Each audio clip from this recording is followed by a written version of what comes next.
Hello everyone. JNU 2020 काफ़ी पास में आ रहा है और हम आपके लिए लेके आए हैं जेएनयू 2019 के मतलब प्रीवियस ईयर के क्वेश्चन पेपर के सॉल्यूशंस। ठीक है।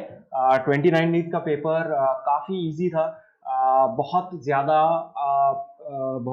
चैलेंजिंग क्वेश्चंस नहीं आए थे, काफ़ी क्रैकेबल एग्जाम था। तो आइए देखते हैं कि इसके सॉल्यूशंस क्या क्या है और किस तरह ये एग्ज़ाम आप क्रैक कर सकते हो।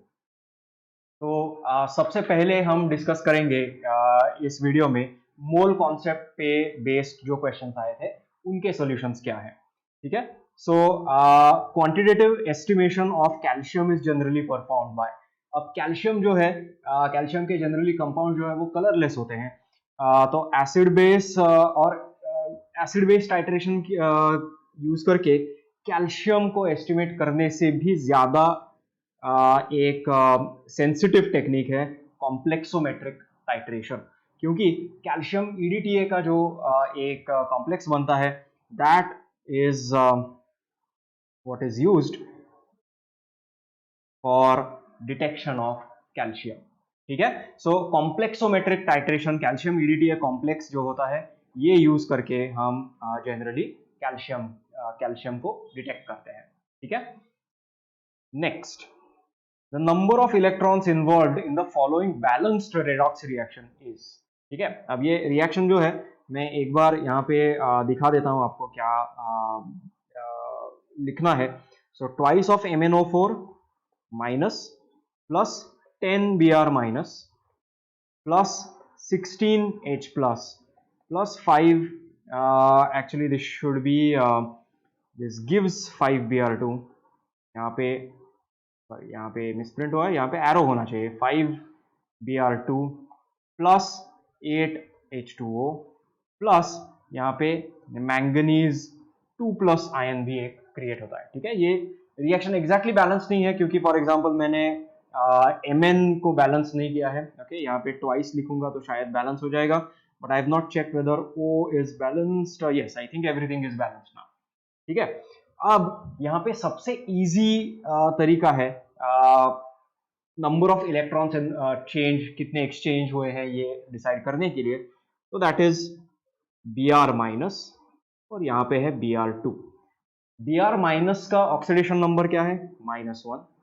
मगर ऐसे 10 रेडिकल्स है, सो 10 इंटू -1 मतलब यहाँ पे टोटल -10 चार्ज है। ठीक है। Br2 का चार्ज क्या है? 0। And there are 2 bromine atoms in the bromine molecule. मगर ऐसे 5 मॉलिक्यूल्स है ब्रोमीन के, मगर सबको 0 से मल्टीप्लाई किया है तो ये टोटल जो हो रहा है वो 0 हो रहा है। राइट। यहाँ पे -10 है, यहाँ पे 0 है, तो -10 से 0 जाने के लिए what do you have to do? You have to add 10 electrons. Okay, ताकि 10 sorry, you have to remove 10 electrons. Okay, extra negative charge है यहाँ पे, तो एक्स्ट्रा जो नेगेटिव चार्ज है -10 जो है वो निकाल दिया। ठीक है। सो Br minus will actually start losing electrons. और कितने इलेक्ट्रॉन्स लूज करेगा? It will lose 10 electrons. तो आंसर क्या होगा?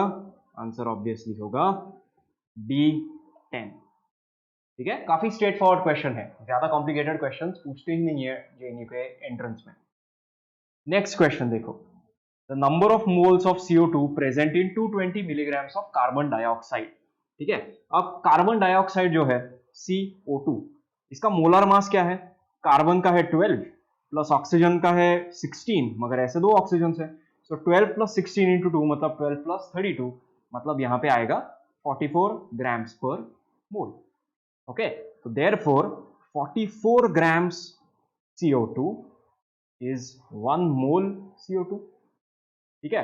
पूछा क्या गया है? Number of moles in 220 grams. तो 220 ग्राम्स में क्या होगा? सॉरी, 220 मिलीग्राम्स में कितने मोल्स रहेंगे? 220 मिलीग्राम्स का मतलब क्या है? 220 multiplied by 10 raise to -3। 220 multiplied by 10 raise to -3 grams CO2। ठीक है। तो इसमें नंबर ऑफ मोल्स कितने रहेंगे? x मोल्स ऑफ CO2 ऐसे मान लिया। तो अब x कैसे कैलकुलेट करोगे? x क्रॉस मल्टीप्लाई करके कैलकुलेट करना है। ठीक है। तो 220 into 1 divided by 44।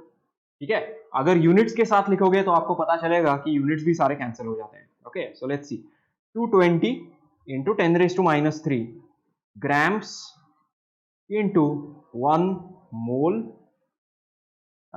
divided by 44 grams। ठीक है, ग्राम्स कैंसिल हो रहा है, बचा क्या, बचा यहाँ पे सिर्फ मोल्स, बचा यहाँ पे सिर्फ मोल्स। ठीक है, सो देन क्या हो रहा है, 44 और 20 ये दोनों अगर कैंसिल करने की शुरुआत करेंगे, 11 into 4 is 44, 11 into 20 and 4 into 5, तो यहाँ पे 5 आएगा। So this will B 5 into 10 raised to minus 3 moles। ठीक है, और 5 into 10 raised to minus 3 को कैसे लिखोगे, 0.005 moles। So the correct answer is the first option A, 0.005 moles। ठीक है, एक और क्वेश्चन आया था मोल कॉन्सेप्ट में, ये भी काफी सिंपल, काफी स्ट्रेट फॉरवर्ड क्वेश्चन है, न्यूट्रलाइजेशन टाइट्रेशंस का ये क्वेश्चन है। ओके, न्यूट्रलाइजेशन टाइट्रेशंस में नॉर्मल फॉर्मूला क्या है न्यूट्रलाइजेशन के लिए, ये तो आप 12th स्टैंडर्ड से करते आ रहे हो, 11th स्टैंडर्ड से करते आ रहे हो, titrations. Okay, neutralization titration between NaOH HCl, जहाँ पे आपने फिनोल्फथालीन ऐड किया था, और फाइनली कैलकुलेशंस के लिए आपने फॉर्मूला क्या यूज किया था, N1V1 is equal to N2V2। ठीक है, अब NaOH जो है, this is a mono acidic base, mono acidic base मतलब क्या, एक ही OH माइनस है। HCl क्या है, monobasic acid, HCl is a monobasic acid, क्योंकि एक ही H प्लस है। तो इन दोनों के लिए क्या होगा, normality will be equal to molarity, normality is the same as molarity. Okay, तो यहाँ पे दोनों तरफ दोनों जगह पे 1.4 मोलर दिया है, और आंसर चॉइसेस में भी मोलैरिटी पूछी है, और normality is equal to molarity, तो N1 की जगह पे डायरेक्टली मोलैरिटी सब्स्टिट्यूट कर सकते हैं। तो अगर ये करेंगे तो क्या मिलने वाला है, N1 का वैल्यू क्या है 1.4, V1 का वैल्यू क्या है 5, N2 का वैल्यू क्या है, वही तो हमें कैलकुलेट करना है, HCl का वैल्यू, और V2 का वैल्यू क्या है 150, V2 का वैल्यू 150 है, समझ में आ रहा है। सो अब सिर्फ क्रॉस मल्टीप्लाई करो, N2 will be equal to 1.4 into 5 upon 150, जो होता है 7 अपॉन 150, और ये आपने कैलकुलेट किया 7 अपॉन 150, 1.5 से अगर आपने डिवाइड किया तो अप्रोक्सीमेटली 4 के आसपास आएगा, this will be close to 4 upon 100, मतलब क्लोज टू 0.04। इसके सबसे पास में कौन सा वैल्यू है, इसके सबसे नजदीक वैल्यू है option number D, so 0.041, that is going to be the correct answer.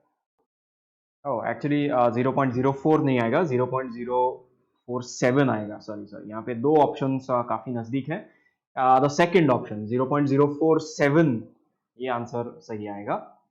Okay, ये कैलकुलेट करके देखो, 0.0476 समथिंग आएगा, 0.046, 0.047 इज द क्लोजेस्ट वैल्यू। ये नॉर्मेलिटी है, but because normality is equal to molarity, 0.047 molar. ठीक है, so B is the correct answer. ठीक है, so these were the questions based on mole concept. ऐसे ही कुछ और क्वेश्चंस लेके हम आपके लिए आते रहेंगे ऑन सब्सक्राइब, हमारा जो आईफैस केमिस्ट्री का चैनल है, subscribe to this channel IFAS chemistry. इस वीडियो को लाइक शेयर करो, सब्सक्राइब करो अपने सारे दोस्तों के साथ जो JNU एंट्रेंस अटेम्प्ट कर रहे हैं। आप सबके लिए ये सारे वीडियोस बहुत फायदे के रहेंगे, क्योंकि आप देखोगे कि कई सारे क्वेश्चंस प्रीवियस एग्जाम से भी रिपीट होते हैं, तो प्रीवियस एग्जाम के पेपर सॉल्व करने का बहुत फायदा है। So make sure you like share, also subscribe to the channel, and जो बेल आइकन है नोटिफिकेशंस के लिए वो भी आप प्रेस कर दो, ताकि आप कोई भी नोटिफिकेशन मिस ना करो। Okay, so thank you for watching this video. Stay tuned for more such question solving sessions. Goodbye.